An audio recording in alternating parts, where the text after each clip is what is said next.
Go yard. I got so much motherfucking design on right now. Break it down, bring it back, make it clap. I got 3 old thoughts, new block, where that thing. Bitches on my line, and you know they come straight. Hold up, what it not, 45, scope it cash like, whoa.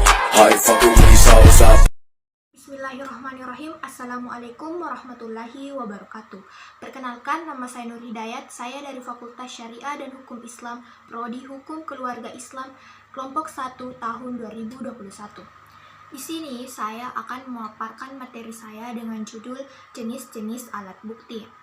Sebelumnya, saya akan memaparkan apa yang dimaksud dengan pembuktian. Pembuktian merupakan proses di mana alat-alat bukti dipergunakan, diajukan, dan dipertahankan dalam sebuah hukum acara yang berlaku. Membuktikan merupakan memberi dasar-dasar yang cukup kepada hakim yang memeriksa perkara yang bersangkutan guna memberi kepastian akan kebenaran suatu peristiwa yang telah diajukan. Dalam hal membuktikan, cara yang digunakan yaitu dengan menggunakan alat bukti.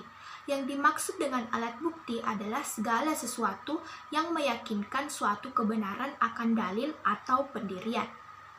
Sebagaimana yang diatur dalam hukum perdata, diatur pada pasal 164 HIR-284 RBG, alat bukti yang sah menurut hukum acara perdata yang pertama yaitu ada 5. Yang pertama yaitu ada surat, yang kedua saksi, yang ketiga pengakuan, yang keempat prasangka, dan yang terakhir sumpah. Yang pertama, surat. Yang dimaksud dengan surat menurut Sudikto Mertokusumo mengatakan segala sesuatu yang mempunyai tanda yang dapat dibaca dan melahirkan suatu buah pikir, di mana buah pikir tersebut dapat dijadikan sebagai alat pembuktian. Surat di sini terbagi menjadi 2. Ada yang dimaksud dengan surat autentik, ada yang dimaksud dengan akta. Yang kedua yaitu surat biasa atau surat bukan akta. Akta merupakan surat yang sengaja sejak awal dibuat dan dipergunakan dan dijadikan sebagai alat pembuktian. Akta di sini terbagi lagi menjadi 2. Ada yang dimaksud dengan akta autentik, yang kedua akta di bawah tangan. Akta autentik menurut pasal 1868 BW mengatakan suatu akta yang bentuknya ditentukan oleh undang-undang dan dibuat di hadapan oleh hakim di depan pegawai-pegawai umum yang berkuasa di tempat di mana akta itu dibuat. Pegawai-pegawai umum yang berkuasa di sini yaitu polisi, notaris, dan hakim. Yang kedua, akta di bawah tangan. Akta di bawah tangan adalah surat akta yang dibuat dan ditandatangani oleh pihak-pihak yang bersangkutan. Yang kedua, surat biasa atau surat bukan akta.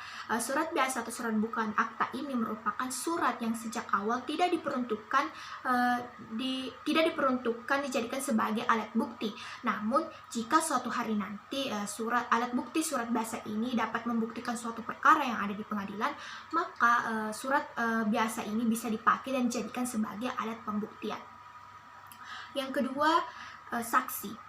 Saksi merupakan orang yang memberikan keterangan atau kesaksian di depan sebuah pengadilan yang memuat apa yang mereka ketahui, lihat sendiri, dengar sendiri, dan alami sendiri, yang dengan kesaksian tersebut menjadi jelas bahwa keterangan keterangan seorang saksi itu harus disampaikan secara lisan atau pribadi.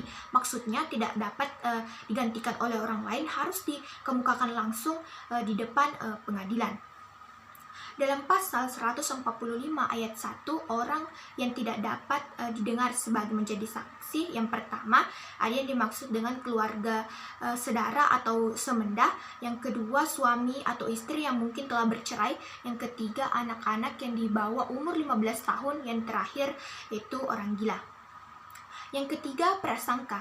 Yang dimaksud dengan prasangka adalah kesimpulan-kesimpulan yang ditarik oleh undang-undang dari suatu peristiwa yang terkenal ke arah ke peristiwa yang tidak terkenal.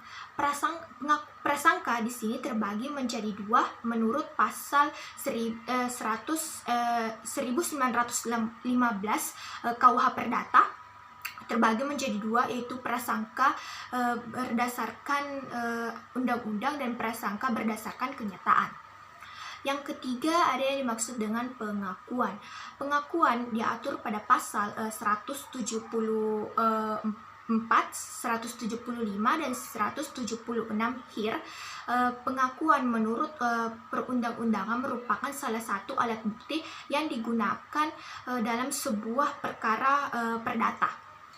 Pengakuan di sini dapat disampaikan secara langsung oleh pihak yang bersangkutan atau pihak yang telah diberi kuasa, baik itu secara lisan maupun tulisan. Yang kelima, yang terakhir adalah sumpah. Sumpah merupakan keterangan yang diberikan oleh seseorang yang mengatasnamakan Tuhannya. Sumpah di sini terbagi menjadi tiga, ada yang dimaksud dengan sumpah pelengkap, yang kedua sumpah penaksiran, dan yang terakhir adalah sumpah pemutus. Yang pertama, sumpah pelengkap. Sumpah pelengkap ini diatur pada pasal 155 HIR /168 RBG yang merupakan sumpah yang diperintahkan oleh hakim berdasarkan jabatannya untuk melengkapi suatu pembuktian peristiwa sebuah perkara yang suatu dasar putusannya. Sumpah yang kedua, sumpah penafsiran. Sumpah penafsiran di sini sama diatur pada pasal 155/168 RBG yang merupakan sumpah yang diperintahkan oleh hakim karena jabatannya kepada penggugat untuk menentukan jumlah uang ganti kerugian.